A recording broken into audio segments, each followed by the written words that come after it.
Alors d'abord, merci à vous de m'accueillir, bien sûr, ici. Merci infiniment à mon chauffeur et à la secrétaire de l'association de m'avoir amené jusqu'ici, parce que mon grand âge et mes 3 pattes ne me permettent plus d'aller bien loin. Mais je suis toujours tellement heureuse de transmettre. Ce que je vais vous transmettre aujourd'hui, on a appelé la conférence « Connaître pour aimer », vous allez comprendre pourquoi. C'est le fruit de 15 ans de travail. Je suis prof de philo et d'histoire au départ. Dans le public, j'ai connu que l'école publique, ce qui a été très bien parce que j'ai vraiment appris à y défendre ma foi. Et j'ai eu cette opportunité, je dirais c'est la Providence bien sûr, qui a mis sur ma route les premiers neuroscientifiques, des philosophes extraordinaires que par ma propre volonté je n'aurais jamais pu rencontrer.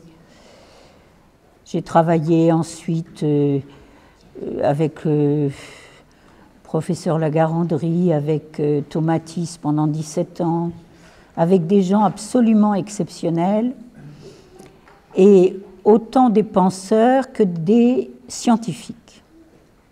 Donc, j'ai vraiment une double formation, si vous voulez, en tout cas au niveau universitaire. Et puis après, le bon Dieu, à coups de pied aux fesses, m'a conduite sur une voie que j'avais juré que je n'emprunterais jamais, puisqu'en 6e, j'avais eu des maîtresses d'école absolument extraordinaires dans le public. Ne cherchez pas dans quelle école, il n'y en a plus, des comme ça, c'est fini. Mais j'ai 75 ans, alors j'ai connu des petites choses que beaucoup ne peuvent pas connaître.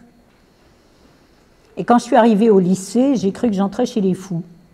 Et je disais toujours à maman, je ne serai jamais prof, ils ne sont pas normaux. Ce qui s'est confirmé quand je suis devenue prof. Parce que je suis passée de l'autre côté de la barrière, toujours dans le public. J'ai travaillé de la 6e à la faculté comme prof, à un âge où les étudiants me confondaient avec une copine, en me demandant dans quelle salle avait lieu le cours. Et vraiment, j'ai continué à penser que tout le mal venait du corps enseignant, pauvre corps enseignant. Ce n'était pas de sa faute, il avait été conditionné comme ça. Et vous savez, nous sommes le fruit de conditionnement. 90 à 95% de nos comportements sont liés à des conditionnements. Il y en a de très bons, très libérateurs, et il y en a qui sont épouvantables, et dont on a beaucoup de difficultés à se séparer bien souvent. Et il y en a un très très très important, c'est Jules Ferry. Voyez-vous, Jules Ferry, moi, c'est pas un copain du tout. Mais alors vraiment, ce qu'a fait Jules Ferry, j'aime pas. J'aime pas pour 1000 raisons. C'est un adversaire, un très puissant adversaire, qui a fait énormément de mal au pays, et en particulier qui a réussi ce tour de force extraordinaire à une époque où 15 à 20% seulement de la population allait vraiment à l'école. Il a réussi à faire croire que 100% des gens allaient à l'école. Oh oui, beaucoup de petits paysans, les ruraux représentant à peu près 90% de la population à cette époque-là, beaucoup de petits paysans allaient à l'école quand il faisait froid l'hiver, de fin novembre à février. Puis après, ils apprenaient leur métier, c'est-à-dire qu'ils retournaient dans leur famille, cultiver les champs, les vignes ou les bois, ou alors chez l'oncle Alfred qui était maréchal ferrant, ou etc. Tous ces métiers qu'on trouvait à la campagne et dont la plupart n'existent plus. Ce qu'il faut savoir, c'est que pendant 5000 ans, on a vécu en famille élargie. Dans toutes les sociétés. Famille élargie, c'est-à-dire 15 ou 20 pères Dieu pour élever un enfant. Les Africains disent qu'il faut tout un village pour élever un enfant. Ça revient à peu près à ce qui se passait chez nous. Les enfants, c'était très ritualisé, chacun avait son rôle dans la famille, mais ce qui est sûr, c'est que pour papa et maman, c'était d'une légèreté incroyable. La maman portait l'enfant, le gardait sur elle dans sa grande écharpe, là, jusqu'à ce qu'il pèse un peu trop lourd, et à ce qu'il puisse se passer des tétées régulières. Et puis elle travaillait, parce que les féministes, et surtout le 19e siècle, le bourgeois des villes, 3% de la population, nous a fait croire que les femmes ne travaillaient pas, mais pas du tout. Les Emma Bovary, ça n'avait jamais existé avant le 19e siècle. Ce qui existait, c'est que toutes les femmes travaillaient, évidemment. Mais quand vous travaillez dans une famille de 15 ou 20 personnes, avec toutes les petites cousines, les grands-mères, les tantes, vous pouvez larguer vos mouflets, hein. Il y a toujours quelqu'un pour s'en occuper. Et du coup, dès que la maman reprenait son travail à la campagne, dans les champs, eh bien, c'était les grands-mères qui s'occupaient des petits. Et puis, vers l'âge de 3 ans, les grands-pères. Ah, le rôle des grands-pères était extraordinaire. Et on sait maintenant, avec les neurosciences, que toute la structuration de l'hémisphère gauche du cerveau, qui est l'hémisphère où il y a les zones de contrôle, toutes les zones de contrôle, sauf une petite zone qui est là, à droite, et qui permet à l'enfant d'apprendre à marcher, l'équilibre. Toutes les autres zones de contrôle sont à gauche. Et l'hémisphère gauche, quand on arrive sur Terre, c'est à peu près l'équivalent d'une méduse échouée. C'est-à-dire qu'il n'y a pas de structuration dans l'hémisphère gauche. Pourquoi? Parce que c'est l'hémisphère dans lequel il y a tous les circuits de mémoire, d'analyse, donc de liberté. La liberté étant la capacité à exercer son droit, le droit de grandir, le droit de réaliser le plan de Dieu en nous, il faut savoir reconnaître les biens qui vont nous permettre de grandir. Et pour reconnaître un bien en vérité et pas comme je le ressens, vous savez, aujourd'hui, nos contemporains disent plus je pense, ils disent je sens, comme un clébard qui renifle. Eh bien, moi, je suis désolée, je me refuse à être un chien qui renifle, j'essaie de penser et pas de sentir. Donc, cette pensée, elle ne se construit qu'avec l'hémisphère gauche. Je ne vais pas vous faire un cours sur les hémisphères cérébraux, mais il faut que vous sachiez ça pour comprendre ce que je vous dirai ensuite. Donc, le grand-père avait un rôle considérable. Pourquoi? C'était celui, en général, les grands-pères, dans la famille élargie, je parle du bon peuple, mais on avait les équivalents dans les familles aristocratiques, mais sous d'autres formes. Les grands-pères étaient ceux qui s'occupaient du potager, des poulaillers, des clapiers, etc. Et je vous laisse imaginer tous les petits minots de 3-4 ans, ils suivaient bon papa partout. La fonction biologique d'investigation, appelez ça la curiosité, faisait que c'était un univers merveilleux dont s'occupait le grand-père pour des petits. Et on suivait grand-père partout. « Ah, mais oui, mais c'est grand-père, il ne fallait pas marcher là où il n'y avait pas le droit. » Parce que la viremouche, elle venait facile. Voyez. Donc le grand-père, il utilisait sans le savoir 2 fonctions biologiques que l'école devrait utiliser tout le temps, qui sont la fonction d'investigation, curiosité, et la fonction de défense. Tout ce que l'homme a fait de grand, il l'a fait grâce à sa fonction de défense. Il a inventé le vêtement pour ne pas avoir froid, la maison, etc., les temples, même la religion. Hein. Les premières religions primitives, c'était pour se défendre de ces cataclysmes qu'on ne savait pas expliquer, etc. Alors, on faisait guili-guili à un dieu qu'on ignorait, dont on ignorait ce qu'il était, pour qu'il s'apaise et qu'il ne nous tombe pas dessus, quoi. Voyez? Donc, religio, la relation. Eh bien, tout cela, c'est toujours fait grâce à la fonction de défense. Et l'homme, vous allez comprendre pourquoi, est radicalement relation. Relation, religio. Relation à soi-même, relation au prochain, relation à Dieu, par la relation harmonieuse à l'univers tout entier qu'il a créé. Tout est relation. L'homme privé de relations, c'est l'autiste. Le véritable autiste, il y en a 80% de faux. Mais voilà, l'homme privé de relations est un malade. Pour être, pour grandir, pour améliorer les choses, il faut entrer en relation les uns avec les autres et en relation harmonieuse. Quoi de plus difficile? Quand je disais à mes petits sixièmes, c'est facile d'aimer son prochain, ils me disaient « Oh non, alors qu'est-ce que c'est dur? Oh là là, non, ça c'est... » Et je leur répondais « Vous verrez mes petits loulous, ça ne s'arrange pas en vieillissant. » Mais oui, quand ils sont petits, c'est encore tout simple. Quand on grandit, on se prend la tête. Et pourtant, Jésus est clair et net et pas très sympa quand il nous dit « Vous n'entrerez pas dans le royaume si vous ne leur ressemblez. » La simplicité d'un enfant.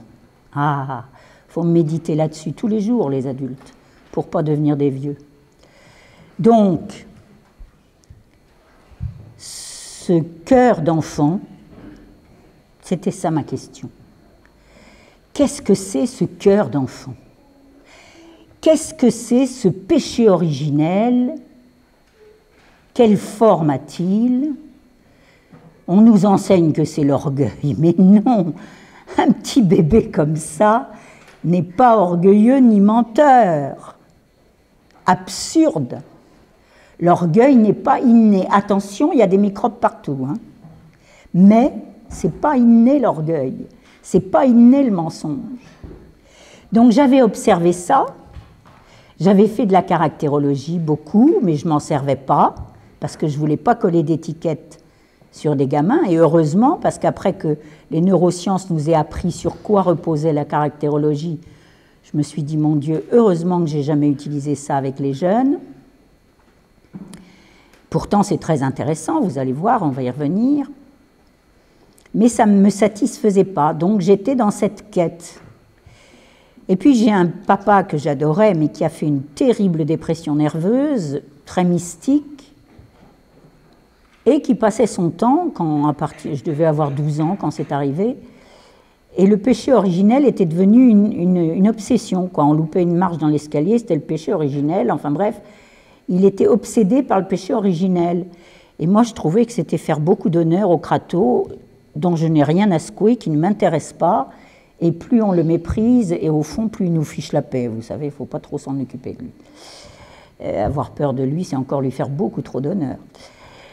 Parce qu'au fond, il est très bête et limité. Il n'a sur nous qu'une seule supériorité, c'est qu'on ne le voit pas venir, encore un faux cul, quoi. Donc, il faut faire simplement attention à ça, quoi. Mais c'est un pur esprit, on ne l'est pas encore, alors évidemment, c'est un peu gênant. Bon, mais sinon, il n'a que deux armes. Alors, j'ai réfléchi beaucoup, pendant des années, ça m'a pris 15 ans. Sur ce péché originel. Qu'est-ce que c'était le péché originel? Et à force d'étudier, de réfléchir, et surtout, ce sont eux qui m'ont tout appris, d'observer mes petits élèves, parce que pendant 30 ans, vous savez, je vais fêter cette année, en 24, mes 55 ans d'enseignement. Donc j'en ai vu défiler quelques-uns des marmots, de tous les âges, hein. Et à force de les observer, je me suis dit, voyons, reprenons les choses depuis le début.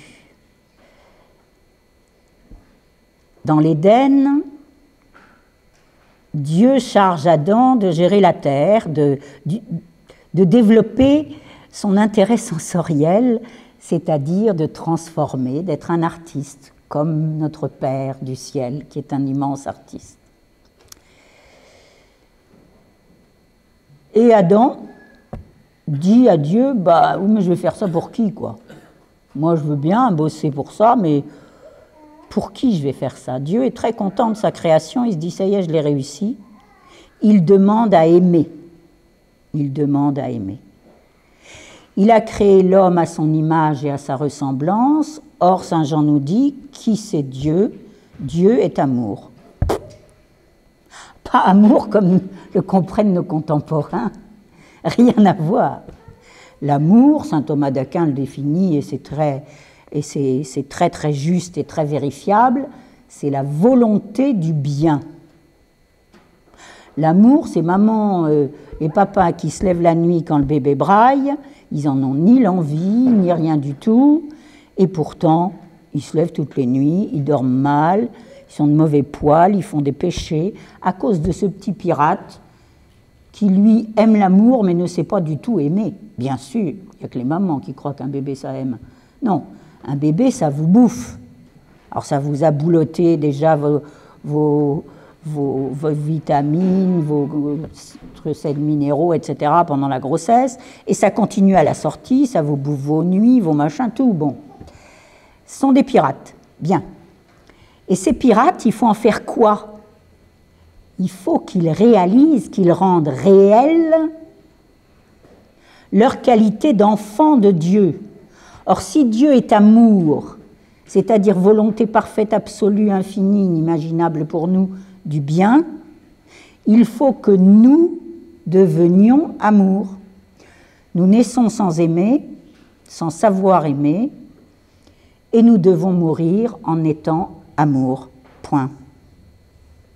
C'est-à-dire pure volonté du bien, pas battement de cœur, rien à voir.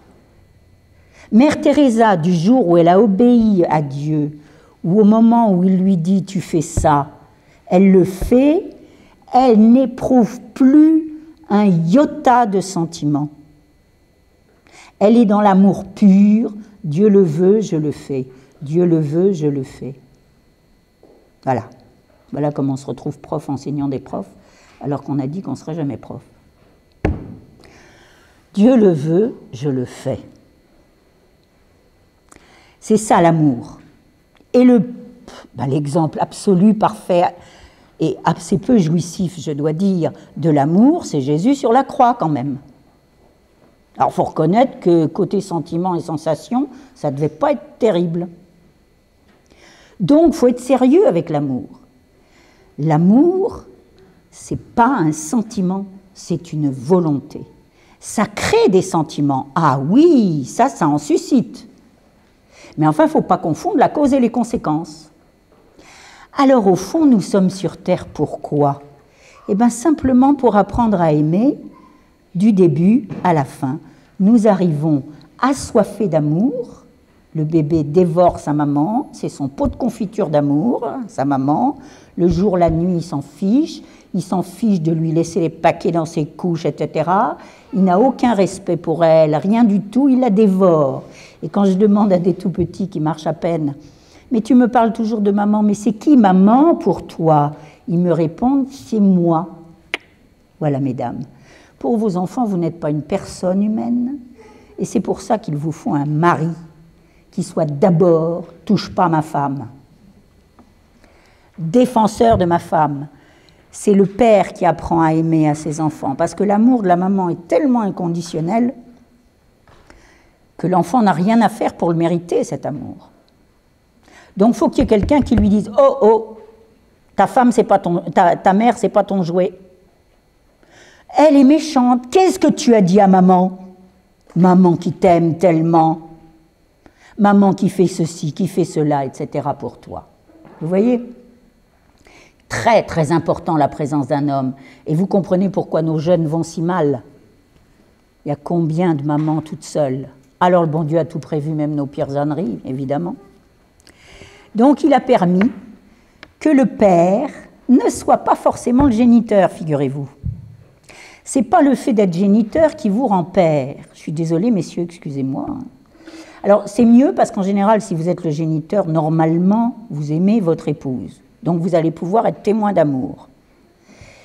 Mais Saint Joseph, que je sache, est pleinement le père de Jésus, ce n'est pas tout à fait son géniteur. Vous voyez? Et s'il avait fallu absolument que le père soit géniteur, vous inquiétez pas, le bon Dieu aurait trouvé le moyen de nous le montrer. S'il a permis que le père ne soit pas forcément le géniteur dans le modèle des pères qu'est Saint Joseph, c'est parce que le père, c'est celui, excusez-moi mesdames, qui élève l'enfant. Vous savez, educo en latin, selon l'accent que vous mettez sur le haut, ça veut dire nourrir, faire paître le troupeau, ou bien exducere, révéler, conduire hors d'eux. Eh bien, il y a les deux dans le couple. Il y a la nourrisseuse du troupeau, maman, nourricière, et c'est comme ça que son enfant la reçoit, et papa, révélateur. Si vous lisez le cahier éduqué aujourd'hui et toujours, vous aurez tout le détail, je ne vais pas le développer sur le rôle du père et de la mère, ce n'est pas le sujet de la conférence. Mais ce qui est sûr, c'est que tous les deux sont au service de l'amour, c'est-à-dire la volonté du plus grand bien de l'enfant, qui est, comme ils sont procréateurs, de lui apprendre à aimer. C'est la seule mission des parents. Il faut qu'ils arrêtent de nous embêter avec les diplômes de leurs mômes et l'idée qu'ils gagneront bien leur vie ou pas bien leur vie. Mais le bon Dieu s'en occupe de ça, bon sang de bonsoir. Voyez, j'ai jamais gagné un rond de toute ma vie, j'avais un salaire fictif, j'ai jamais été aussi riche qu'à ma retraite. Je ne sais toujours pas comment, mais c'est extraordinaire, il veille à tout. Il m'est arrivé d'être invité à des grands raouts au ministère de l'Éducation nationale, etc. J'avais rien à me mettre sur les fesses. La veille, il m'arrivait tout ce dont j'avais besoin, y compris des chaussures du 38, ce qui est quand même la taille la plus fréquente. Il faut s'inquiéter de rien de matériel.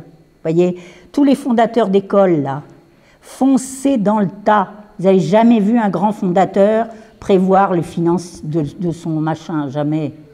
Ça, il s'en fiche, le bon Dieu le donne. S'il est d'accord, c'est même le signe qu'il est d'accord ou pas avec votre projet. Vous occupez pas de ça. Occupez-vous de la qualité de ceux qui serviront votre projet. Ça, oui. Mais pas le reste. Le matériel, ça suit toujours. Avec le bon Dieu, l'intendance suit. Et c'est même la marque de votre confiance. Alors les parents, c'est pareil. Votre seul projet, c'est d'apprendre à aimer. Et tout mon travail de 15 années, ça a été de comprendre ce que j'appelle les tempéraments, c'est-à-dire le matériau. Les éducateurs, tout au long de la vie, y compris nous-mêmes, pour nous-mêmes, quand on devient son propre éducateur, nous avons une tâche de reconnaissance d'abord à assurer. Reconnaître la personne qui nous a été confiée. C'est valable pour notre prochain, hein. Tout le secret de l'empathie, ça. C'est-à-dire, comment il fonctionne celui-là. Pas comment je le ressens, pas s'il me plaît, pas s'il a même les mêmes idées que moi, mais ça, on s'en fiche complètement. Comment je vais pouvoir lui faire passer ce que j'ai de meilleur? Comment je vais pouvoir vouloir son bien? Voilà. Vouloir son bien, ça veut dire savoir ce dont je dispose moi et savoir ce qu'il peut recevoir lui.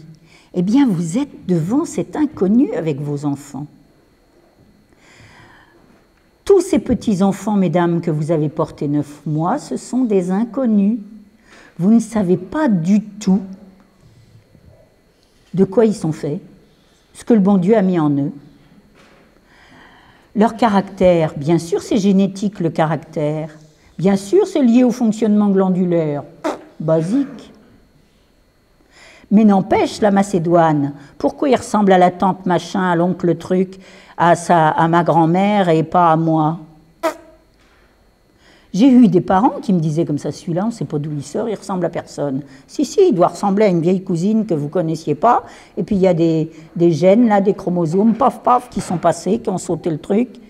Et c'est chez vous. Ben oui, c'est le bon Dieu qui a fait la mayonnaise, il a de l'humour. Hein. Donc, il y a déjà ce caractère que vous ne maîtrisez pas. Et puis, il y a ce sur quoi vous allez travailler, le matériau. Et le bon Dieu est grand, immense. Tous les jours, ça m'émerveille. Voyez, ça, on ne peut pas s'en lasser parce que plus on vieillit, plus on mesure que c'est gigantesque. Je vous ai dit, Dieu est un artiste. Vous savez, avec les 3 couleurs primaires, on fait des milliers de nuances. Ben, il est pareil. Et les couleurs primaires du bon Dieu sont les ingrédients de l'amour. Et alors, aimer, vouloir le bien. Il faut 2 qualités. La première, c'est de savoir reconnaître le bien. Et la deuxième, c'est de savoir mettre toute son énergie au service de ce bien. Eh bien, j'ai appelé la première la bonté, savoir reconnaître ce qui est bon dans une situation, ce qui est bon chez l'autre, ce qui est bon chez moi. Voilà, la bonté. Et la deuxième, mobiliser son énergie, être prêt à l'offrir, la générosité. L'amour, c'est de la bonté généreuse. Vous prenez la Sainte Vierge, elle vous en donne des exemples à toutes les pages de sa vie. L'ange Gabriel vient lui annoncer le truc invraisemblable que les Juifs attendaient depuis 4000 ans, mais quand même incroyable. C'est la jeune fille dont parle Isaïe, c'est toi. Oh, qu'est-ce qu'il faut que je fasse? C'était pourtant un nid à enquiquinement, hein, parce qu'il avait aussi prévu ce qui allait se passer ensuite. Eh bien, n'empêche, elle dit oui tout de suite, ça lui donne une pêche incroyable, elle fait 170 bornes pour rejoindre sa cousine Élisabeth, tellement elle est heureuse, elle chante le Magnificat en arrivant. Mais il lui a fallu encore plus de bonté généreuse, encore plus d'amour, pour dire le fiat de la crucifixion, de la passion de son fils. Et là, on l'oublie souvent, mais il y a un sublimissime fiat de la Sainte Vierge qui offre son fils. Vous connaissez beaucoup de mamans qui, devant son fils déchiré de partout, mis en pièces, assistent à la crucifixion. Elle voit les clous s'enfoncer dans sa chair, à l'endroit où les nerfs font le plus mal. Elle assiste à ça et elle ne tombe pas dans les pommes. Côté détachement affectif, allez-y, hein, tentez pas le concours, vous ne pouvez pas gagner. Elle est dans une générosité à la mesure de sa bonté. Elle sait que c'est bon, elle sait ce qu'il fait, elle assume. Bon, c'est la Sainte Vierge, elle a de la veine, elle a été préservée du péché originel. Ça veut dire quoi? Ben, ça veut dire que nous, on n'arrive pas sur Terre avec bonté, générosité à part égale. C'est comme les deux faces d'une médaille, il y en a une qui est mieux remplie que l'autre. Et ça, c'est justement pour exercer notre liberté. Si on avait été comme la Sainte Vierge, on aurait été qu'un petit peu, je ne dis pas que la Sainte Vierge en est une, parce que sa liberté est entière de dire oui ou non. Elle ignore qu'elle est préservée du péché originel, d'accord?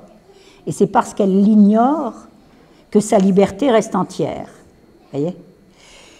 Nous, pour ne pas être des petits robots, il a permis qu'on soit soit au départ plus bon que généreux, soit plus généreux que bon. Donc nous naissons tous bancals en amour. À nous de rétablir l'équilibre. Voyez? Mais pour rétablir un équilibre, il faut savoir de quel côté ça penche. Alors comment sont les bons? Ben, les bons, ils sont très observateurs, ils sont très juges, ils ont du discernement. Ils n'aiment pas du tout qu'on se mêle de leurs affaires, puisqu'ils savent ce qui est bien. Ils n'ont pas besoin que les autres viennent leur donner des conseils. Ils sont capables de s'occuper tout seuls, d'être très autonomes très tôt. Vous voyez le piège. Si je reste bon, je vais juger, tout juger, parfois de manière tout à fait ajustée, mais quand on leur dit « Ah oui, d'accord, c'est pas ce qu'il fallait faire », ce sont des critiques terribles, les bons. C'est pas ce qu'il fallait faire, vous feriez quoi? Moi, je me mêle de mes affaires. Oui, comme ça, le monde n'avance pas très vite. Hein. Et puis les généreux, c'est le contraire. Je les compare souvent à des vagues du Pacifique. Alors eux, ils ne peuvent pas rester tout seuls. Un jour, un petit garçon comme ça me disait « Mais c'est toujours moi qui vais dans la chambre de mes frères et sœurs. » Ben, je lui dis « C'est normal, tu es un généreux, tu ne peux pas rester tout seul, tu déprimes. » Il me dit « Oui, mais je crée toujours des histoires. » Ça, vous allez voir, c'était à cause de sa blessure. Donc, vous voyez, déjà, nous naissons bancals. Il y a des bons et il y a des généreux, à charge pour tous de mourir amour. C'est-à-dire d'avoir rétabli l'équilibre et d'être pleinement l'un et l'autre. Voyez, toujours dans tous les actes que nous posons, bonté généreuse, bonté généreuse, bonté généreuse. Donc ça, c'est déjà du boulot. Et il y a plein de pièges. Et c'est d'autant plus un piège que si vous y réfléchissez, le bon qui reste seulement bon devient d'un égoïsme sordide. Moi, je me mêle de mes affaires, c'est-à-dire le contraire de l'amour.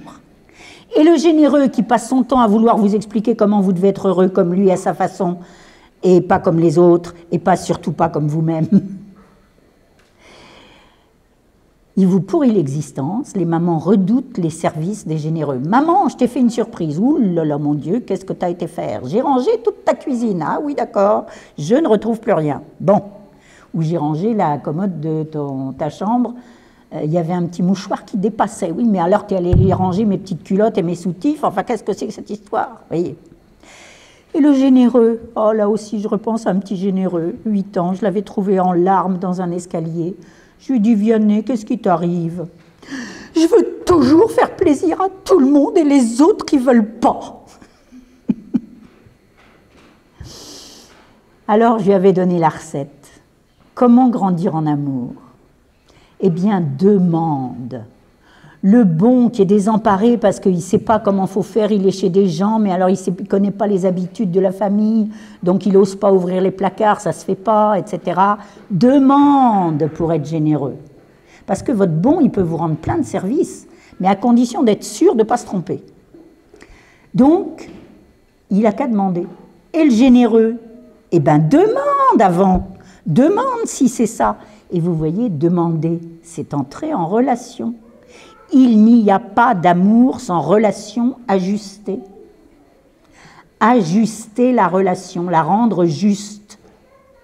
Demander à l'autre si c'est ce dont il a besoin, si c'est ce qu'il souhaite, s'il préfère le faire tout seul ou pas. Et puis accepter la réponse.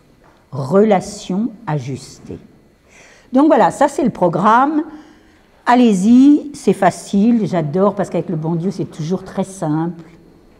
C'est pour ça que la caractérologie, bien sûr, ça vient du bon Dieu aussi, mais c'est beaucoup moins simple. Tandis que là, tempérament, tempéré, harmonisé, voyez, c'est ce matériau, c'est l'amour qu'on doit développer, faire grandir toute notre vie. Tout sur la terre n'est qu'occasion d'aimer. Vous savez, c'est ce que fait la petite nonne dans son couvent, hein. Elle balaie avec soin parfait, parce que ce qui compte, c'est pas ce qu'on fait, c'est l'amour qu'on y met. Mère Teresa disait même, c'est pas grave si on se trompe, si on l'a fait avec amour. Voyez? Il faut aimer. Voilà. Donc, encore une fois, pas de l'affectif, vouloir le bien. Il ne faut pas confondre les langages de l'amour, qui eux peuvent être affectifs, et l'amour lui-même. Mais alors, il y a quelqu'un à qui le programme ne plaisait pas du tout. Mais alors, vraiment pas. Vous imaginez bien. Le corps nu, je ne dirais pas qu'il se retournait dans sa tombe, mais enfin, il grillait encore plus fort en enfer quand on s'est aperçu que, ben voilà, on n'est sur terre que pour ça. Il ne peut pas toucher à l'amour. Je disais toujours aux enfants, quand vous mettez une goutte d'amour dans votre cœur, c'est une goutte de Dieu que vous mettez dans votre cœur. Donc ça, le démon ne peut pas y toucher. Mais il peut s'attaquer à ce qui permet d'aimer la relation. Ce que je vous ai dit.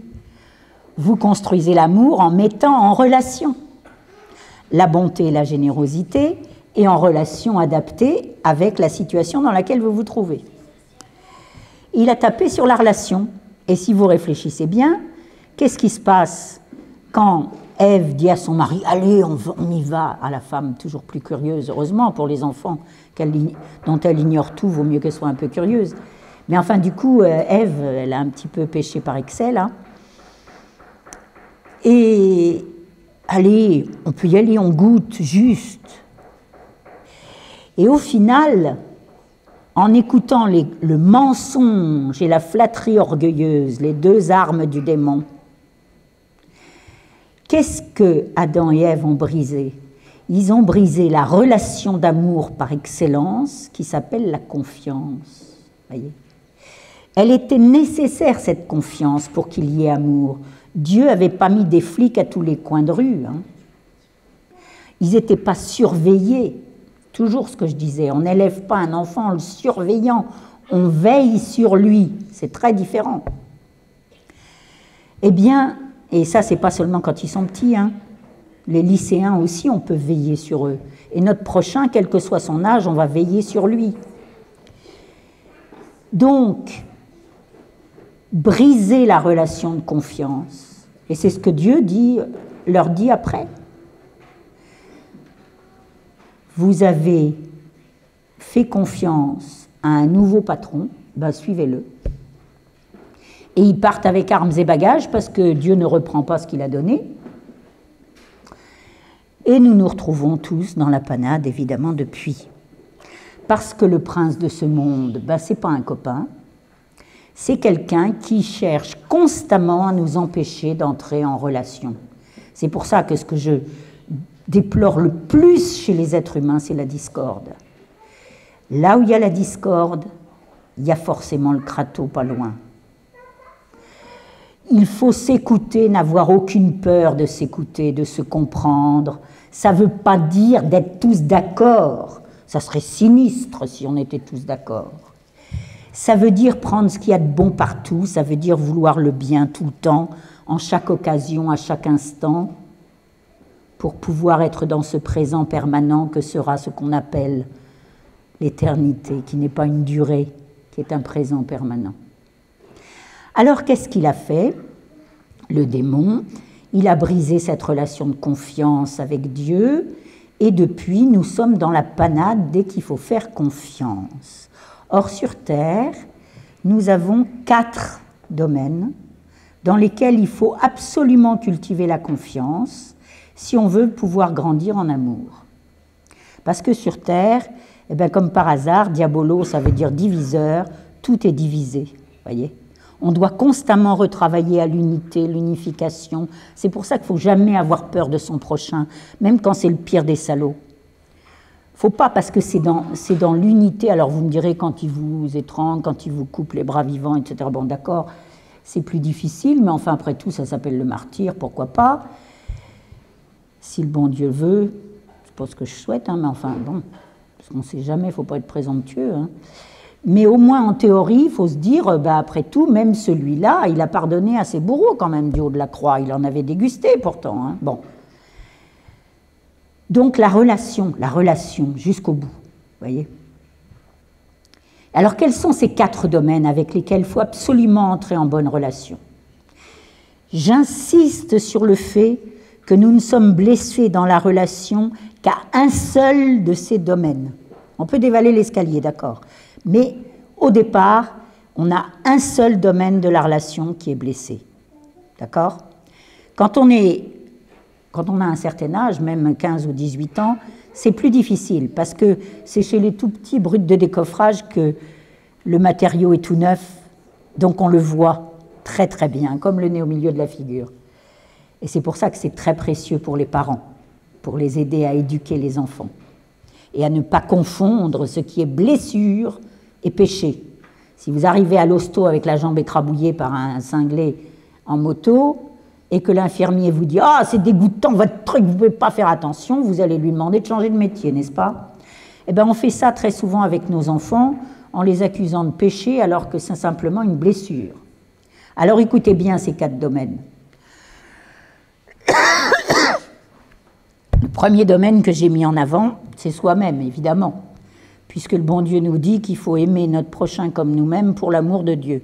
Donc vous voyez, c'est comme un bon devoir de philo, il faut reprendre depuis la fin et remonter au début pour avoir la réponse. Eh bien oui, il faut commencer par soi-même. C'est comme ça que j'avais mes élèves en philo, en caté, parce que je faisais du caté dans des bahuts où il y avait 0% de catholiques. Et alors c'était très rigolo, je leur disais, moi voyez, ma foi c'est ça, tu aimeras ton Dieu par-dessus tout et ton prochain comme toi-même pour l'amour de Dieu. Par quoi on commence? Et tout le monde en chœur me disait par soi-même. Ah ben voilà.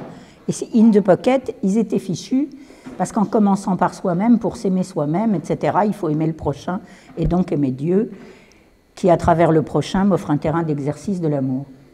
Et plus il est casse-pied, plus ça rapporte gros, je vous signale quand même. Donc, il faut commencer par soi-même, il faut s'aimer soi-même. Hein, c'est pas facile. Hein. Regardez le mal qu'on a à se pardonner nos fautes. Le bon Dieu nous a déjà pardonné parce qu'on est allé au confessionnal 3 fois sur le même sujet. Et on recommence, et on se culpabilise, et on rumine, et etc. Bon. Et alors, ce qui caractérise cette blessure, que j'ai appelée la violence, pas du tout parce que ce sont des agressifs, mais toujours en référence à l'Évangile. Le royaume des cieux appartient aux violents. Quand Jésus dit ça, il ne parle que d'une seule chose. Le royaume des cieux appartient à ceux qui aiment, qui se font violence pour aimer. Et si l'amour, c'est la volonté du bien, il faut se faire violence, effectivement. C'est à coup de pied aux fesses qu'on aime. Vous voyez?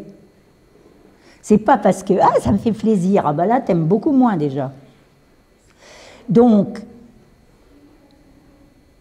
le royaume des cieux appartient aux violents, à condition, vous savez, le diable est un singe qui caricature tous les enseignements du bon Dieu. À condition qu'on ne se trompe pas de sujet pour la violence. Le violent en amour qui se fait violence pour aimer, pas qui se fait violence pour réussir son dessein, pour être le meilleur de la classe, pour ne jamais être en échec. Le violent se fait violence à lui-même, c'est-à-dire qu'il exige de lui la perfection. Ces mensonges du démon,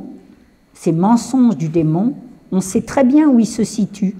Vous savez, il y a ce qui est conscient en nous, il y a l'inconscient, c'est-à-dire contrairement à ce que dit Freud, c'est pas la poubelle, c'est la caverne d'Ali Baba, c'est-à-dire tout ce qu'on n'a pas encore réalisé de nos talents.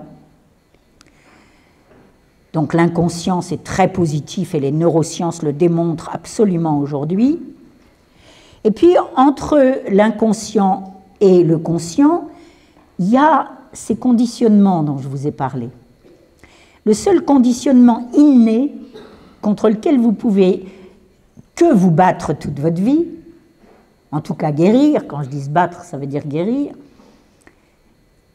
c'est la blessure du péché originel.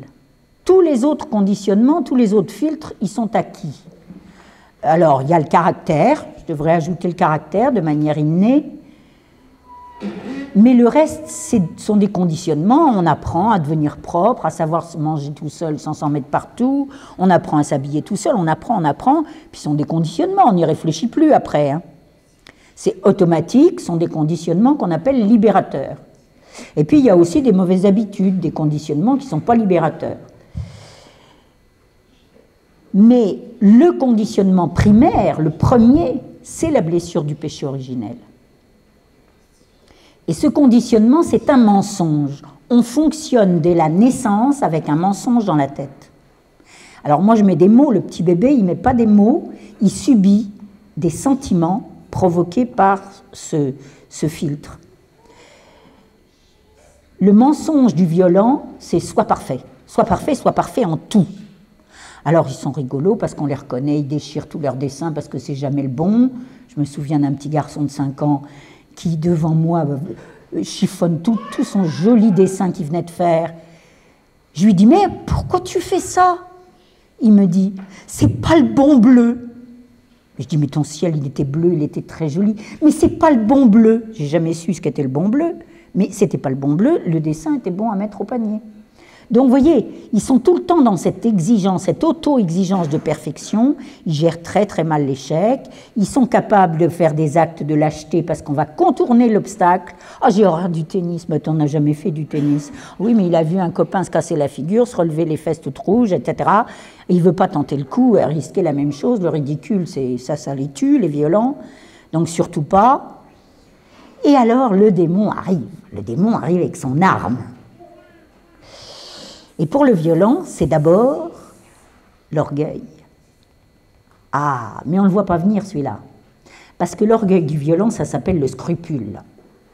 Et le scrupule, c'est tellement une caricature de l'orgueil, c'est le plus dangereux. Un vaniteux, il se la pète, il est un peu ridicule, on le remet à sa place, c'est pas grave. Un scrupuleux, ah ben j'ai même des mamans qui me disaient « Oh oui, mais c'est qu'elle est tellement scrupuleuse. » Ah oui, mais madame, c'est pas une qualité, je vous signale.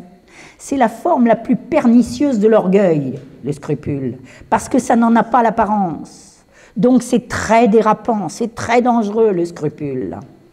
Pas de scrupule, Monseigneur Brincard disait toujours ça. Là où il y a le doute, le scrupule, la culpabilisation excessive, il y a le démon dans le coin. Eh oui, il y a le démon dans le coin.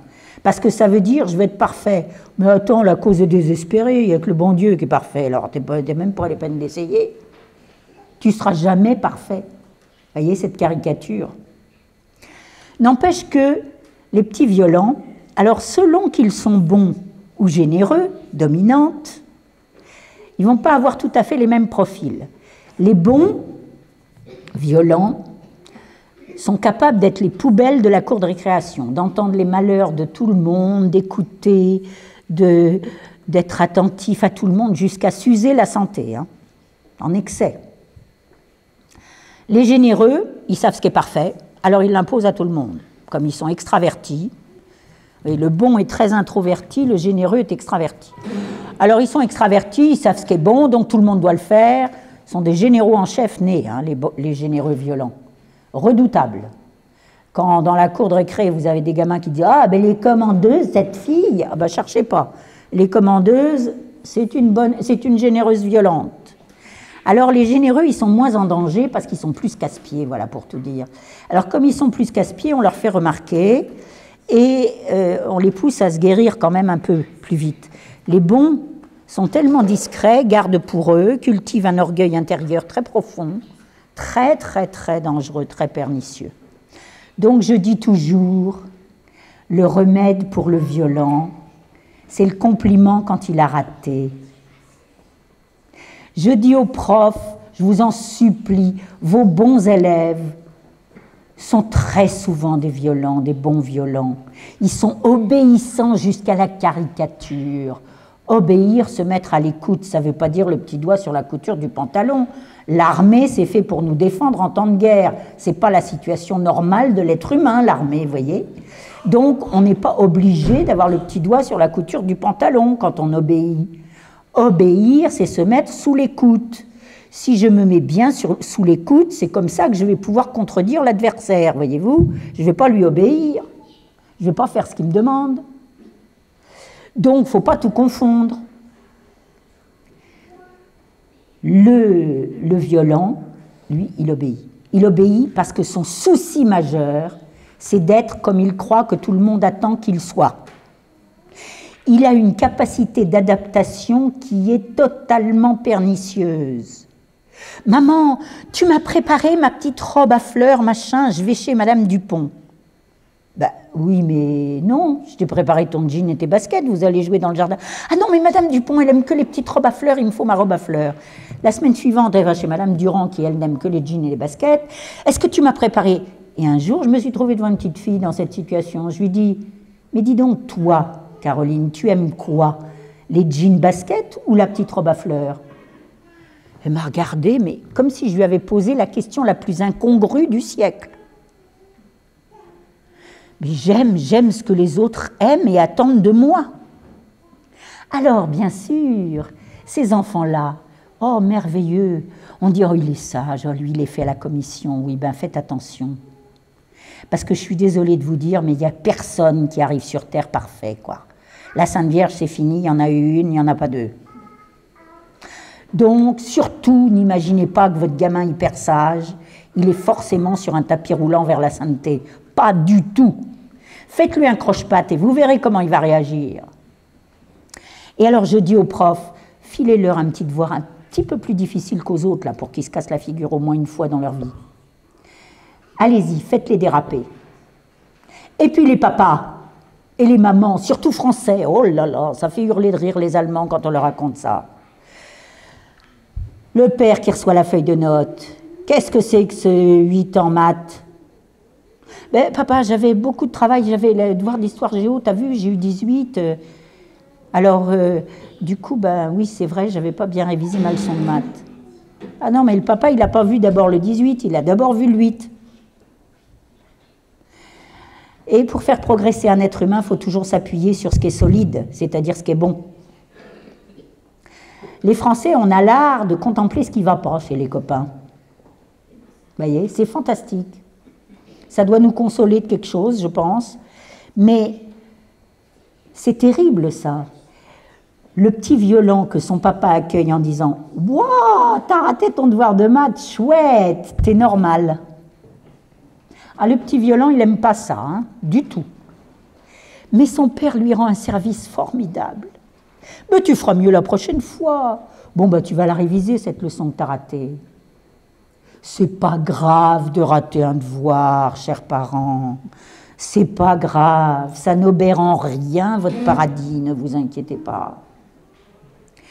Donc, il faut aider le petit scrupuleux, le petit violent. Quand il est scrupuleux, c'est déjà qu'il est atteint par l'orgueil. Donc, il ne faut pas laisser le démon toucher à vos enfants. Leurs blessures, oui. Les conséquences, quand elle est prise en main par le démon, non. C'est ça qu'il faut repérer. Touche pas à mon gosse. Il a telle blessure, ça on en a tous une, pas de problème. Mais je ne veux pas que tu t'en empares. Voilà ce qu'il faut lui dire au démon. Donc je ne laisse ni le mensonge ni l'orgueil l'atteindre. Parce que d'abord l'un entraîne toujours l'autre. Par orgueil on ment, par mensonge on a le souci de soi. Enfin bref, c'est toujours sa tambouille à lui. Hein. Bon. Donc voilà pour votre petit violent. Soignez-le en l'aidant à guérir ses échecs, à accepter ses échecs. Et puis vous atténuerez les choses et vous verrez, ça passera assez bien. Cela dit, ils ne sont pas des marrants, hein. Ils manquent d'humour. Ils ne trouvent pas ça drôle du tout. Ils ont des côtés très positifs et agréables, mais d'autres qui ne sont pas faciles à gérer, un peu épineux. Deuxième blessure. Alors, c'est la plus répandue. Donc ça, vous avez forcément parmi vos enfants, vous avez des cas. Et parmi vous, mesdames, parce que c'est la blessure qui touche le plus les femmes. J'évalue en gros, au bout de 30 ans d'expérience, à 2 tiers, 1 tiers. 2 tiers en gros de femmes, hein, je n'ai pas fait des statistiques, mais qui sont atteintes par cette blessure que j'ai appelée la jalousie. Mais là encore, jalousie dans le sens de l'Évangile, dans le sens des Écritures. Dans le sens où Dieu est jaloux de nous, il nous veut pour le paradis. Il nous veut pour lui, voyez. Dans le sens où un mec peut être jaloux de sa bagnole. Alors personne n'y touche, il abrite, gna gna gna, on n'a pas le droit de la conduire. Il est jaloux de sa voiture. Eh bien, le petit jaloux, il vit quelque chose de terrible à cause de sa blessure. Je vous ai parlé du mensonge du violent. Le petit jaloux, le mensonge qu'il a dans la tête, c'est qu'au moment de sa naissance, il sent que ça pousse qu'il va falloir sortir. Lui, il était au paradis. On veut le virer du paradis. Et ça, pour lui, c'est l'horreur absolue. Il ne veut pas sortir. 9/10 des naissances qui se passent mal sont celles des jaloux, mesdames. Donc déjà, si vous avez eu un accouchement très difficile, méfiez-vous. J'en ai même vu un presque en croix de Saint-André, vous voyez. Le gynéco avait pris la photo parce que c'était incroyable. 36 heures avant, il s'est retourné dans le mauvais sens, bien sûr. Il a écarté ses petites pattes comme ça. Il a mis ses mains en haut. S'il avait pu les mettre en croix, il les aurait mis en croix. Vous voyez. J'y suis, j'y reste, je ne sortirai pas. Bon, bref. Quand on arrive à les faire sortir, ils trouvent le moyen de vous faire de l'asthme, de l'eczéma purulent, enfin, je ne sais pas quoi. Ils se retrouvent en couveuse. 2e abandon. Enfin, ils sont persécutés par l'angoisse d'abandon, les petits jaloux. Ma mère m'a viré du paradis, je ne suis pas le bon bébé. Je mets des mots sur ce qu'ils éprouvent, car évidemment, ils ne mettent pas de mots. Mais c'est tellement ce qu'ils ressentent que j'ai vu des enfants qui ne marchaient pas encore dans leur parc en train de s'amuser. Quand je décrivais la souffrance du jaloux, le bébé se lève et vient se mettre en haut du parc et me regarde comme ça. Ils se reconnaissent. Des petits-enfants qui ne parlent pas encore, qui viennent se coller contre moi, qui me regardent alors qu'ils étaient en train de pleurer, de hurler, etc., parce qu'on s'occupait de leurs frères et sœurs. Et tout d'un coup, oh, il y a quelqu'un qui me comprend. Ils vivent dans cette peur permanente de l'abandon. Maman ne m'aime pas, je ne suis pas le bon bébé, elle m'a rejeté. Vous imaginez ce que c'est de vivre sans pouvoir mettre de mots. Dès qu'on met des mots, on leur dit « mais tu sais, c'est pas vrai ». Maman, elle t'aime, on leur explique. C'est pas du tout la blessure la plus difficile à guérir, c'est la plus douloureuse de loin. Et cette angoisse d'abandon, elle peut créer des perversions de comportement terribles qui vont jusqu'au suicide. Hein. Mais je pense à des mamans qui sont des généreuses jalouses. Alors là, c'est les tueuses carrément, les tueurs. Les généreux jaloux, ils sont terribles. Parce que, méfiez-vous pour le suivant. Le moment le plus atroce pour un petit jaloux, c'est quand maman s'en va, il a 2 ans, et elle revient avec un autre bébé dans les bras. Ah, sauvegarde du message. C'est bien ça, je n'étais pas le bon, elle est allée en acheter un autre. Alors là, celui-là, il le déteste. Il le déteste. Et ça fait 30 ans que ça dure et que j'en entends qui m'expliquent qu'ils ne peuvent pas supporter le suivant, quel que soit leur âge. Hein. Le désaccord avec celui qui est arrivé après, c'est terrible. Et en particulier, ça pose des problèmes particuliers et pas faciles du tout avec les jumeaux. Dans les jumeaux, il y a souvent un des deux qui est jaloux.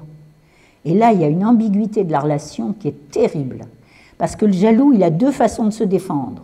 Ou il tue, ou il étouffe, ce qui revient au même. Mais alors il tue, oui, j'ai trouvé une de mes petites filles de cœur un jour couchée sur son petit frère d'1 mois et demi, qui était, vous savez, dans ces petites chaises là qu'on met par terre. Puis elle serrait par en dessous, je la relève doucement, je lui dis « Inès, qu'est-ce que tu es en train de faire ?»« Un bisou !» Elle me répond sur ce ton-là. Je lui dis « Tu sais bien qu'on ne fait pas un bisou comme ça à un petit bébé. » Et là, très sûre d'elle, elle me regarde, elle me dit « Je veux qu'il ait mouru !» Ah oui, oui, j'avais compris que c'était le baiser de la mort, oui, oui, il n'y a pas de doute, vous voyez. Et ils sont comme ça.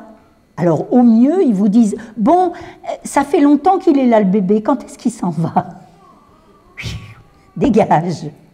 Et tant qu'ils sont le petit dernier, ça va, la situation est à peu près bonne parce que tout le monde les bisouille, ils sont les plus petits. Mais alors quand arrive un autre, j'en ai connu un de 22 ans, il était l'aîné, sa mère avait eu 10 enfants. Alors vous imaginez, un jaloux aîné qui voit arriver 9 autres frères et sœurs après. Et il me parlait des gosses de sa mère. Alors je lui dis, mais je te signale que les gosses de ta mère sont tes frères et sœurs. Bah, je sais pas comment, pourquoi on fait autant de gosses, il me disait. Il a fallu que je l'envoie le plus loin possible, il a fichu le camp en Australie. Là, il a réussi à bâtir sa vie et à guérir. Ils sont persécutés par cette idée qu'ils ont été abandonnés, qu'on ne les aime pas. Vous leur faites 3 câlins dans la journée, un seul à leur sœur, c'est un de trop pour la frangine. Il y en a que pour elle, c'est toujours elle, c'est pas moi, etc., etc. Donc, ce sont des enfants qui sont très, très malheureux. Je n'ai pas le temps de vous expliquer comment ça se passe, mais ils refusent de grandir. Grandir, c'est perdre maman. Je les appelle les enfants alimentation en plein vol. Il faut qu'ils soient branchés sur le gros ravitailleur. Ils n'ont pratiquement pas d'autonomie de recharge affective, donc d'énergie. Ce qui fait que si leur mère n'est pas dans le coin, ils sont pris d'angoisse épouvantable. Ils sont capables de faire les 400 coups quand le téléphone sonne, quand quelqu'un vient taper à la porte et occupe leur mère. Alors là, ils se précipitent à faire toutes les bêtises de la terre. C'est terrible. L'angoisse du jaloux met sa fonction de défense en surdéveloppement et il peut faire des choses, des chantages affectifs absolument terribles. Alors comment ça se guérit? Oh, 3 remèdes. Alors en plus, comme ils ne veulent pas grandir, ils ont souvent des problèmes scolaires. Hein. Dans les classes, je dis toujours aux instituteurs, vos problèmes scolaires, cherchez le jaloux. Et comme il n'y a que les parents qui peuvent guérir, le maître, il peut diagnostiquer, mais il ne peut pas guérir. Hein. Donc il est obligé d'expliquer aux parents ce qu'il faut faire. Alors qu'est-ce qu'il faut faire? D'abord, il faut faire un réaccouchement, parce que l'accouchement du jaloux, il a toujours été accompagné au minimum d'une angoisse d'abandon, et voire de beaucoup plus. Il faut donner le droit à cet enfant d'exister. La maman, c'est la vie, c'est la source de vie. Le papa, c'est l'existence, c'est le chemin de la vie. C'est le père qui symbolise et pas seulement symbolise, qui éduque l'enfant à suivre le chemin qui le conduit à la vie. Et donc, il faut un week-end avec papa. Pas un week-end récompense, hein. Pas du tout. Mais un week-end avec le père, et là j'ai mis longtemps à comprendre, il a fallu vraiment de nombreuses expériences pour que je comprenne ce qui se passait, mais je raconte cette anecdote, je pourrais pour chaque tempérament vous en raconter des dizaines, hein, mais je sélectionne les plus parlantes. Une petite gamine de 13 ans, alors l'âge chez les filles, volonté d'indépendance insupportable, odieuse, faisant tout pour embêter ses parents, qui étaient des grands amis. Et je disais toujours à son père, mais écoute, moi je connais qu'une seule recette, le week-end avec papa, tu organises un super samedi sympa, un truc très... Il faut que ce soit très distrayant, parce que le père, c'est le premier rival du jaloux. Hein. Tous les petits jaloux me disent, tu sais pas, il couche dans le lit de maman. Ah, je dis oui, parce qu'il l'aime. Alors là, je me fais canarder, j'aime mieux vous dire, heureusement qu'ils n'ont pas des mitraillettes à la place des yeux. Et oui, toi, est-ce que tu l'aimes? Tu es toujours gentil avec maman, tu es toujours sage, tu lui fais des colères, tu salis tous tes vêtements dès qu'elle t'en met des beaux tout propres. Enfin bref, je fais un portrait maman Cosette. Et puis, je leur montre qu'eux, ils ne savent pas encore aimer, tandis que papa, il aime maman. T'as vu toutes les dames qu'il y a dans la rue? T'as vu? Il y en a plein, plein, plein, t'en vois tout le temps des dames. Il en a choisi une seule pour être ta maman. Tu te rends compte comme il l'aime. Papa aime maman. Quand tu seras grand ou grande, tu auras appris à aimer, tu sauras aimer, tu choisiras un mari ou une femme et tu coucheras dans son lit. Mais pour le moment, c'est pas toi le mari de maman. Donc, tu ne couches pas dans son lit. Et alors, le week-end avec papa, c'est le week-end avec le rival.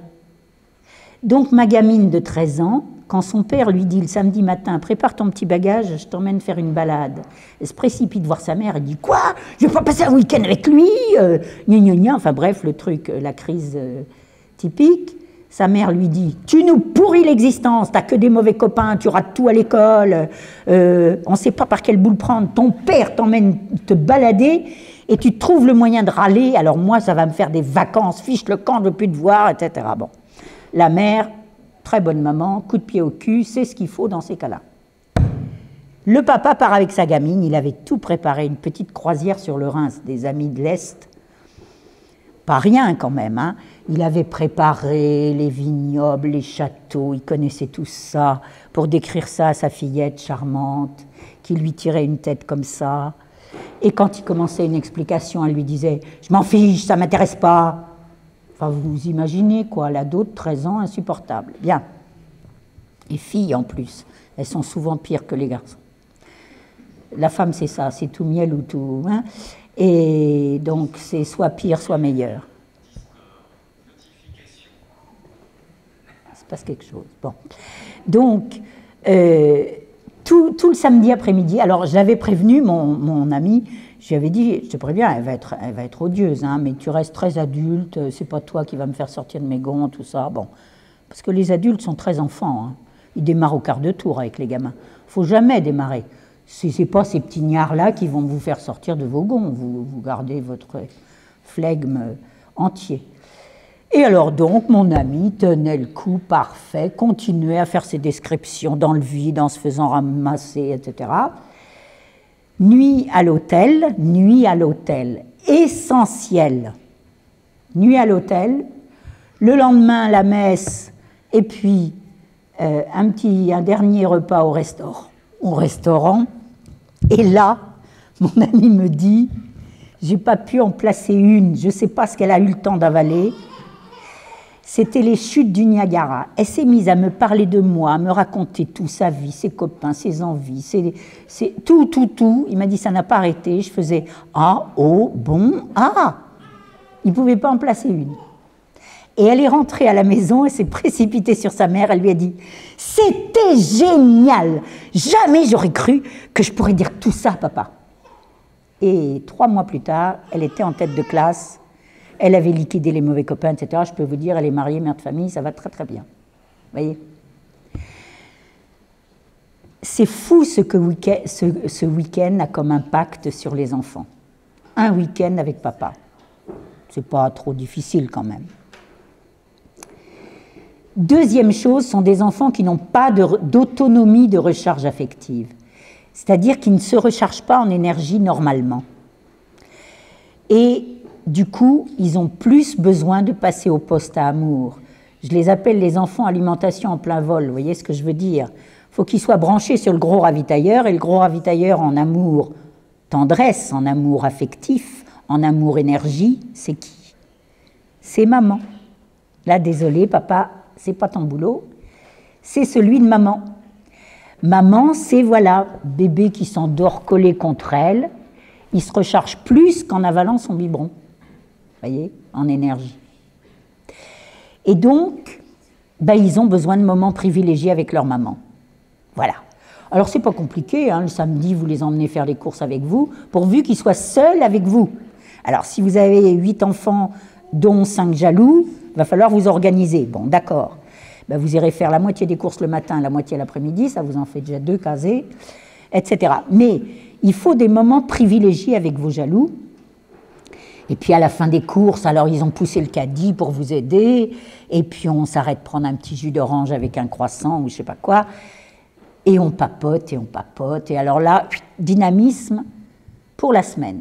Sauf que, quand ils ont entre 4 et 7 ans, bon, ça va, on ne va pas leur demander, et la mémoire n'est pas encore bien en place, tout ça, bon, on ne va pas leur demander des efforts surhumains. Mais au fil du temps, il va falloir les mériter, parce que les petits jaloux sont des enfants qui peuvent être extrêmement colériques, puisqu'ils sont tout le temps écorchés vifs. Ils sont tout le temps... Alors évidemment, s'ils sont bons, ils vont plutôt s'autodétruire, dans le silence, en gardant pour eux. S'ils sont généreux, je les ai surnommés des tueurs. Alors soyez rassurés, Sainte Thérèse de l'Enfant Jésus en était une, ça va, elle a bien fini, mais enfin elle en est morte quand même, hein, parce que c'est... Il y a ça.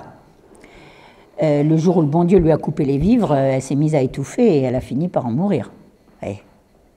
Donc ça, un jaloux qui ne se sent pas aimé, qui n'est pas aimé, qui ne ressent pas l'amour, il se vide de vie. Mais il faut lui apprendre à aimer. Parce que c'est toujours ce que je dis aux petits jaloux, il faut que tu deviennes ta propre usine. Ce sont des drogués de l'amour. Ils restent en amour reçu comme sur la table à langer. Ben oui, mais enfin la table à langer, ça n'a qu'un temps. Il faut apprendre à se recharger soi-même, à aimer. Et donc, deviens ta propre usine. Si c'est toi qui aimes, tu produiras de l'amour, tu auras beaucoup moins besoin qu'on t'aime. Donc, maman, ben si le mercredi, son gamin ou sa gamine lui a dit « T'es méchante, je t'aime plus, tu me pourris la vie, t'es jamais d'accord avec moi, gna gna gna ». Bon, ben le samedi matin, ma chérie, je voulais t'emmener, il y avait un petit film super, j'aurais aimé qu'on le voit ensemble, mais comme je te pourris la vie, je ne veux pas t'imposer ma présence, alors on n'ira pas. Très calme, très cool. C'est le papa qui est défenseur. Les mamans, ne hurlez pas sur vos enfants, vous leur fermez l'oreille, vous les empêchez de grandir. Fermer l'oreille, c'est très grave. Ça empêche la structuration de l'hémisphère gauche dont j'ai parlé au début de la conférence. Ne hurlez pas. Messieurs, faites des belles salles de bain à vos épouses. Quand elles n'en peuvent plus du boucan des petits gnards, qu'elles puissent se retirer, les laisser s'entretuer, se retirer dans leur salle de bain et se parfumer, se calmer, s'apaiser. Voilà, une maman. Le pilier de l'autorité d'une maman, c'est sa paix intérieure. Un défi incroyable. Le pilier de l'autorité d'un papa, c'est sa joie. Oh, messieurs, ne soyez pas sérieux. C'est pas du tout sérieux d'être sérieux. Il faut absolument que vous soyez dans la joie. Surtout les cathos, enfin zut, on a la plus belle religion qui soit. On a une religion de l'amour, une religion de la vie. Et on pète pas de joie, mais enfin, bon sang de bonsoir. C'est sinistre ça. Il faut être joyeux. Et bien la joie, c'est le pilier de l'autorité d'un papa. Un papa qui est dans la joie, il mène ses gosses où il veut. Ça ne l'empêche pas du tout d'être sévère. Je n'ai pas le temps de vous développer ça, mais très important. Donc, vous voyez, il faut apprendre au petit jaloux à mériter ces moments privilégiés avec sa maman. Plus il grandit, plus il doit mériter ces moments. Parce qu'en méritant ces moments, sa maman va devenir son terrain d'exercice de l'amour. Pour l'amour de sa maman, il va réussir à dépasser son caprice, son besoin constant qu'on s'occupe de lui. Troisième blessure, alors vous avez remarqué, la jalousie, c'est la relation à autrui. Ce n'est pas du tout qu'ils sont jaloux des autres, c'est que les autres leur prennent leur mère, donc les dérangent. Vous voyez ? Et du coup, la relation à l'autre devient très difficile. Troisième blessure, extrêmement importante, la plus lourde, et pourtant la plus rigolote. Je l'ai appelée la paresse, et alors effectivement, ça ne correspond pas du tout au sens qu'on donne au mot paresse. On confond souvent la paresse avec la nonchalance, qui est un trait de caractère, parce que, en fait, ce que j'ai appelé la paresse, c'est le caprice. C'est la relation au temps présent. Le mensonge dans la tête du paresseux, c'est pas maintenant. Pas maintenant. Donc, une véritable haine de l'obéissance. À 4-5 ans, quand je leur dis « t'aimes pas du tout obéir », j'ai horreur de ça, ils me disent. Effectivement, obéir, se mettre à l'écoute, c'est pas possible. Leur devise, c'est « je fais ce que je veux, quand je veux, où je veux, comme je veux, avec qui je veux ». Alors ils sont toujours actifs parce qu'ils sont tous généreux, mais pas généreux vague du Pacifique. Parce qu'ils vous disent jamais non tout seul, ils vous disent non parce que tu as tort, tu t'es trompé, il y a une bonne raison. Ils ont toujours une bonne raison. Donc ce sont des enfants qui, tout petits, développent leur cerveau gauche. Parce que pour se trouver des bonnes raisons, il faut le cerveau gauche. Et comme c'est en utilisant l'instrument qu'on le développe, eh bien eux, depuis tout petit, ils vont vous trouver une bonne raison. Non parce que j'en connais même qui font ça. Non parce que, ils ne trouvent pas tout de suite la bonne raison, mais ils répètent parce que, ben tu t'es trompé, quoi, c'est pas toi qui as raison, c'est moi. Et ils sont très rigolos, pleins de charme, toujours contents parce qu'ils ont toujours une bonne raison. Donc, conscience parfaitement tranquille, sont toujours les autres qui se sont trompés.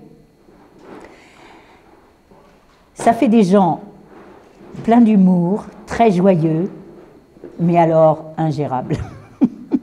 Alors là, les mamans, vous prenez pas la tête, hein, votre paresseux, c'est ton père le saura, on demandera à papa, c'est papa qui décide. Ah non, et puis alors un bon placard à balai. C'est excellent, placard à balai, parce qu'ils sont capables de vous faire du théâtre. Quand votre petit jaloux hurle et pleure, c'est parce qu'il a vraiment peur ou mal. Quand votre paresseux hurle et pleure, c'est qu'il vous fait du cinéma. Et ce sont des théâtreux, d'ailleurs il y en a énormément dans le milieu du théâtre et dans le milieu de la politique. Eux, ce sont des menteurs nés. Ah bah oui, on en a un à la tête du pays, mais ça fait plusieurs fois hein, qu'on s'en tape un à la tête du pays. Parce que ce sont des bobardeurs invraisemblables et qui croient à leurs mensonges durs comme fer. Ils vous soutiennent que la terre est plate et ils vous le démontrent et ils sont sûrs qu'ils ont raison. Incroyable. Donc, attention, ils sont bouffés par le mensonge, l'autre arme du démon, mais évidemment, ça sert leur orgueil. De même que l'orgueil est servi par le mensonge est servi par l'orgueil. Il n'y a pas beaucoup d'imagination, lui, avec ces deux fourches-là. Hein. Bon, mais enfin, il n'a que deux fourches, alors c'est pas difficile de s'en méfier. Ce à quoi il faut faire très attention, c'est que ces tentations du démon, orgueil et mensonge, ne deviennent pas des habitudes, vous voyez. C'est le conditionnement qui va fabriquer un orgueilleux ou un menteur. Mais il n'est pas né comme ça c'est sûr qu'il n'est pas né comme ça. Mais il peut très bien l'être devenu, par conditionnement. Et c'est ce que dit saint Thomas quand il observe les caractéristiques des personnalités, mais ce sont déjà des personnalités accomplies. Votre personnalité, c'est ce que vous allez faire entre le matériau, amour, et la trousse à outils, caractère. Vous allez réaliser une personnalité en espérant qu'elle soit le plus près possible du plan de Dieu. Vous voyez ? Et donc que vous soyez une œuvre unique. Alors, votre petit paresseux, ben, il faut que son papa s'en occupe. Voilà, ce sont des paresseux qui m'ont donné la recette. Un jour à Toulouse, je me trouve avec un groupe de jeunes, comme ça, en session connaissance de soi, sens de la vie. Et il y avait 3 paresseux, brillantissimes, 15 ans, première S, tête de classe, etc. Enfin, il me dit, ils se reconnaissent tous paresseux. Je dis, mais attends, c'est pas possible. Tu as 15 ans, tu es en première S ou tu es en terminale S et tu réussis tout. Tu m'expliques, pour un paresseux, c'est rarissime. Parce que la plupart des paresseux sont en échec scolaire. À l'école, il faut obéir tout le temps. Comme me disait un petit de 5 ans qui venait de rentrer en CP, tu te rends compte, cette maîtresse, elle veut toujours me faire des trucs que j'ai pas envie. Ah, ben j'ai dit à sa maman, tu l'as pas raté celui-là. C'est clair. Il est devenu très très bien, le paresseux en question. Mais enfin, à 5 ans, j'aime mieux vous dire qu'il n'était pas facile. Hein. Donc, le paresseux, à l'école, il faut obéir tout le temps. Le mode employé à longueur de journée par les maîtresses ou les maîtres, c'est l'impératif. Prenez vos cartables, sortez vos cahiers, prenez un stylo rouge. L'impératif. Vous vous rendez compte, pour un paresseux, ça veut dire obéis, obéis, obéis. Ah ben lui, c'est non serviam, hein, ça me devise. Donc, qu'est-ce qu'elle a, cette maîtresse? Comme ils travaillent très très bien leur cerveau gauche, ils ont pigé la consigne avant que la maîtresse ait fini de la donner, alors que pour les copains les meilleurs, il faut répéter 6 fois une consigne. 6 fois de façon différente, vous vous rendez compte comme ils s'embêtent? Alors qu'est-ce qui fait un paresseux généreux, donc extraverti? Mais il organise des chahuts, il tire les ficelles, il fait punir les autres, c'est un champion pour faire punir les copains. Et c'est seulement au bout de la 3e punition que le maître se dit, mais attends, mais c'est lui qui est en train de tout animer. Et quelquefois, il ne se fait jamais prendre. Vous voyez? Ils sont extrêmement intelligents, les paresseux, mais pas forcément au service du bien, voyez-vous, il faut faire attention à ça. Alors, mes 3 gamins, il y en a un qui me dit, ah, ce cri, je l'entendrai toute ma vie, ah, c'est à mon père que je le dois. Oh, dis-moi vite ce qu'a fait ton père. Et ils ont tous témoigné de la même chose. Le papa, connaissant son gamin, très tôt, dès le primaire, tous les soirs, aller voir son gamin, quelle que soit l'heure, mesdames, fichez-nous la paix avec, il faut qu'il dorme, c'est l'heure, etc. Mais non, un quart d'heure avec papa, ça vaut au moins 1 heure de sommeil, voire 1 heure et demie. Alors, vous inquiétez pas, le papa y va. Alors, bonhomme, ta journée s'est bien passée? Qu'est-ce que tu as vu aujourd'hui? Alors, au début, le petit gamin, il se fait piéger, il dit, oh ben, j'ai fait de la lecture, et puis du calcul, et puis de l'histoire. Oui, non, mais qu'est-ce que tu as vu en lecture? Bon, il était plus occupé à tirer les ficelles d'un chahut ou à regarder par la fenêtre, il ne se rappelle plus très bien ce qu'ils ont fait en lecture. Ah ben alors, tu te rappelles plus? Ben on va ouvrir le cartable. Ah, ça pour un paresseux, c'est l'horreur absolue. Il s'est tapé une journée à l'école à pas bouger, alors qu'ils sont hyperactifs, hein. Pas bouger sur sa chaise. Écouter des trucs répétés qu'ils avaient déjà vachement bien compris, c'était pas la peine d'insister, surtout qu'ils pigent. Ils ont des cerveaux droits, c'est Ferrari, esprit de synthèse incroyable.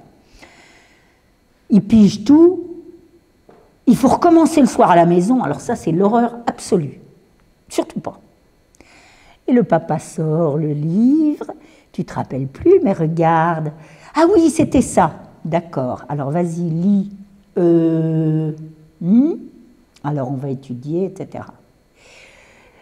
Très très vite, le gamin se met à écouter très bien la maîtresse, parce qu'il ne veut surtout pas qu'on rouvre le cartable le soir. Il écoute la maîtresse, et les petits paresseux, ils ont le chic, pour vous dire, en histoire, on a vu Clovis. Ah, c'est bien, alors c'était qui Clovis? Alors c'était un chef, tu sais quand il a été baptisé? Alors papa dit une date. Oui, mais quel jour? Parce qu'ils ont été lire ce qu'il y avait d'écrit en tout petit que personne ne lit. Mercredi 25 décembre, etc. Et il va coller son père. Il va regarder le plus possible les choses les plus petites, les plus difficiles, pour coller son père. Parce qu'un paresseux, ça se fait avancer au défi. Au défi. En session de rééducation des circuits d'apprentissage, je poussais même le bouchon. Le premier jour, j'avais 15 jours pour remettre des têtes en forme et pouvoir leur permettre enfin d'apprendre, d'écrire, de lire correctement. Et le premier jour, on travaillait sur les tempéraments, donc je savais que j'avais 2 paresseux. C'est la blessure la plus rare, hein. Le bon Dieu est sympa, il a mis son nez dans le péché originel, il n'a pas permis n'importe quoi.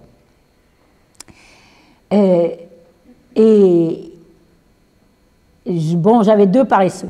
Alors le lendemain matin, je distribuais le travail pour la journée, puis je disais non, vous 2, là j'ai préparé un truc un petit peu plus difficile.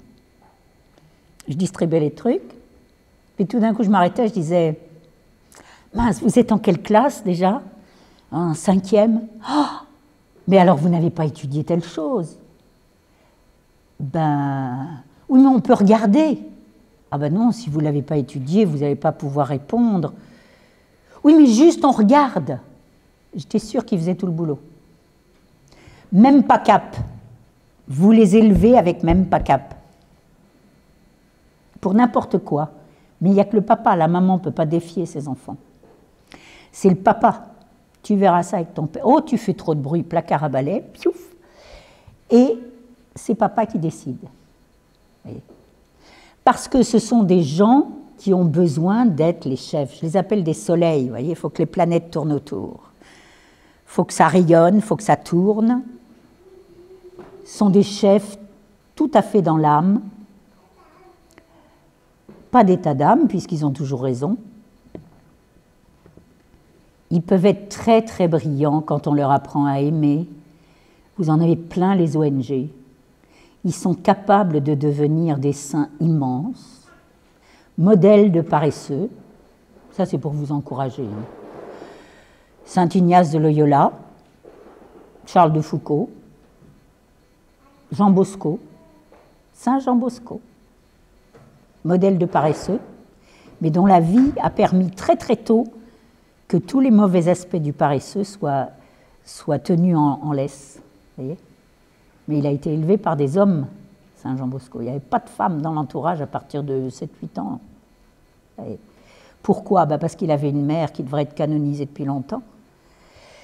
Maman Marguerite, qui a fait ce qu'une maman peut faire de plus héroïque, à mon avis, c'est se détacher totalement de son enfant pour le bien de cet enfant.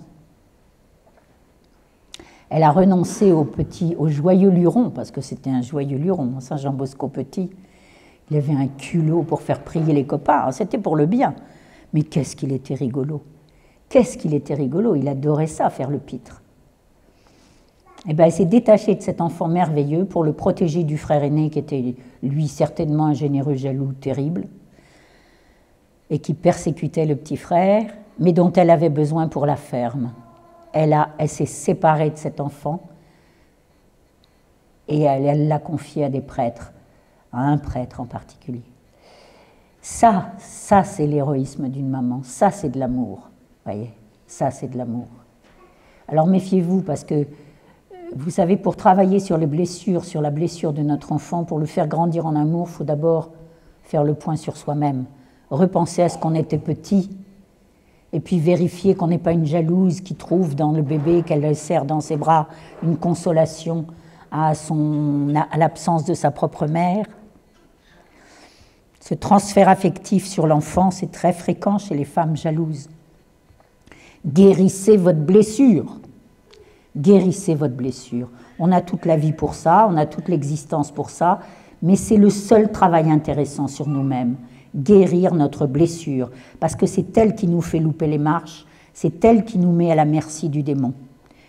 Nos péchés sont liés à cette blessure.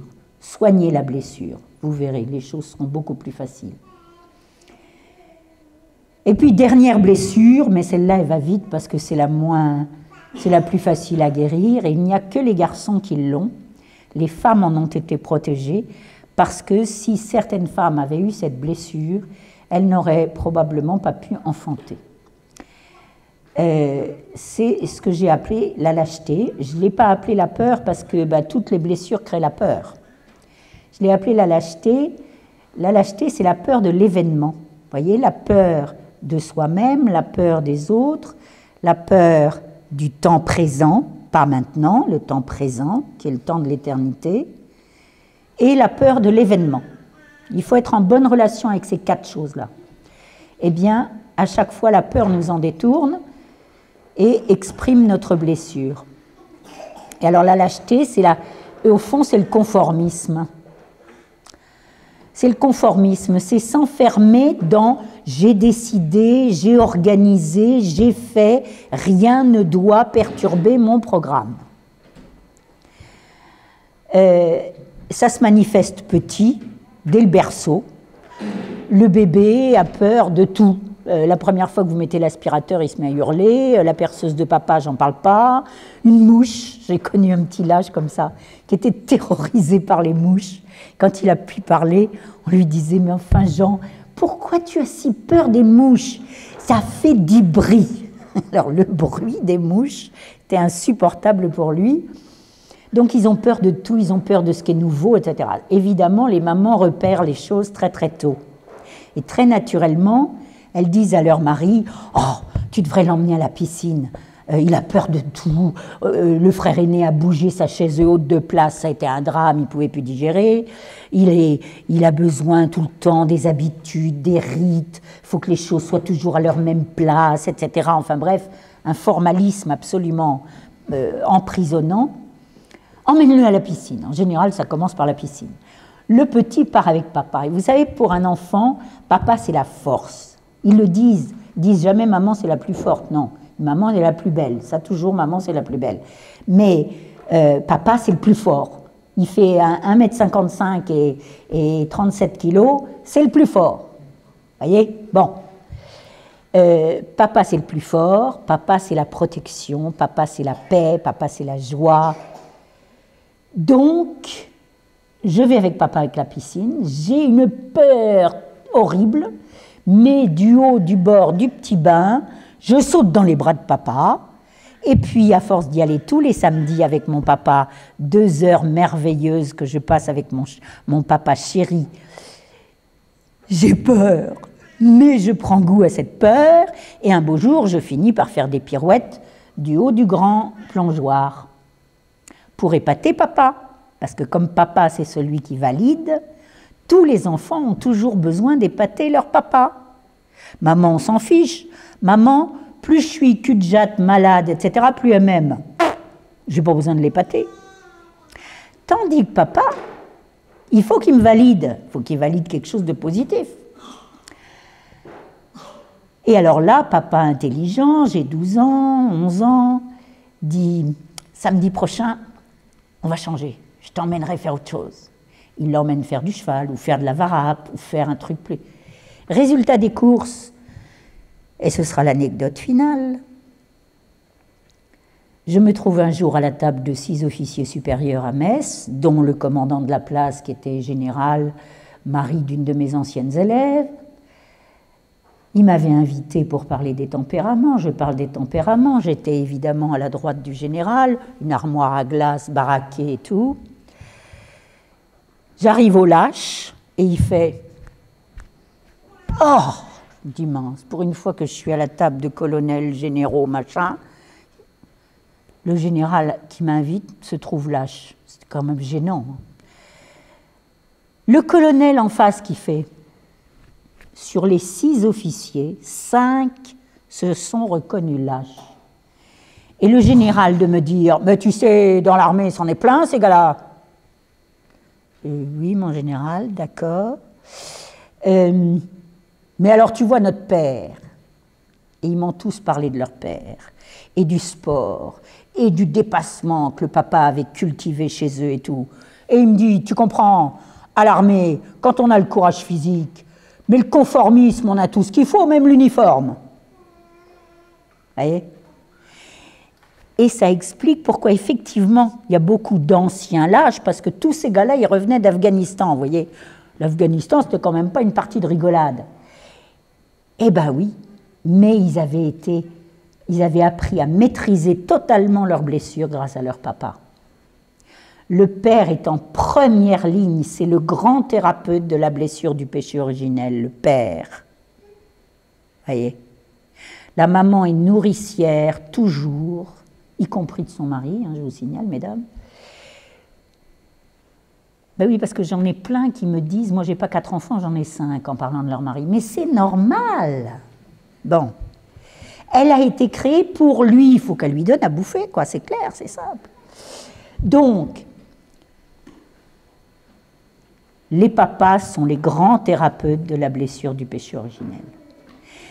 Et les parents ont comme premier devoir de bien montrer à leur enfant que, 1, la blessure, c'est pas un péché, ça en fait commettre. Et que 2, ce dont il faut se méfier, ce sont les remèdes proposés par le corps nu. Orgueil, mensonge. Le mensonge est le pire péché contre la confiance. Si tu me mens, c'est que tu ne me fais pas confiance et je ne peux plus avoir confiance en toi. Je disais toujours ça aux enfants. Et ils étaient très sensibles à ça. Tu me mens, ça veut dire je m'en fiche que tu ne m'aimes pas. Tu t'en fiches vraiment que je t'aime pas? Ben non. Alors tu me dis la vérité. Alors évidemment, si vous leur tombez à bras raccourcis dessus avec des baffes et des machins, ça c'est foutu. Hein. Ils ne vous feront pas confiance. Or, vous ne pouvez guérir que l'abcès qui crève. Donc, accepter qu'il y ait du pus, quoi. C'est ça le péché. C'est le pus d'un abcès qui crève. Celui de notre blessure originelle. Donc, nettoyez le pus, et puis la chair va se reconstituer. Voilà. Donc, vous comprenez que ce tempérament, c'est le matériau du sculpteur, c'est-à-dire ce que Dieu nous donne, d'où le titre du cahier, le don de Dieu en nos enfants. Quelle forme d'amour a-t-il reçu? Qu'est-ce que je vais cultiver comme amour pour guérir sa blessure? Et la conscience de notre blessure fait que nous connaissons l'origine de nos principaux défauts, voyez, et que ça ne fait qu'un seul combat. Toutes les catastrophes dans la vie des gens, ça fait 30 ans que j'ai dans les cercles des milliers de couples qui se sont confiés à nous, dans les sessions de jeunes, connaissance de soi, et avec les enfants dans les consultations, des milliers de gens qui m'ont raconté leur vie, où tout ne s'expliquait que par la blessure du péché originel qu'ils ne connaissaient pas. Et donc, ils s'étaient débattus contre des tas de trucs, comme Don Quichotte, avec des ennemis imaginaires, alors que nous n'avons qu'un seul ennemi, le démon, qui n'a agi que par la blessure du péché originel. Elle est encombrante, hein. On peut dévaler l'escalier. Voilà, à vous.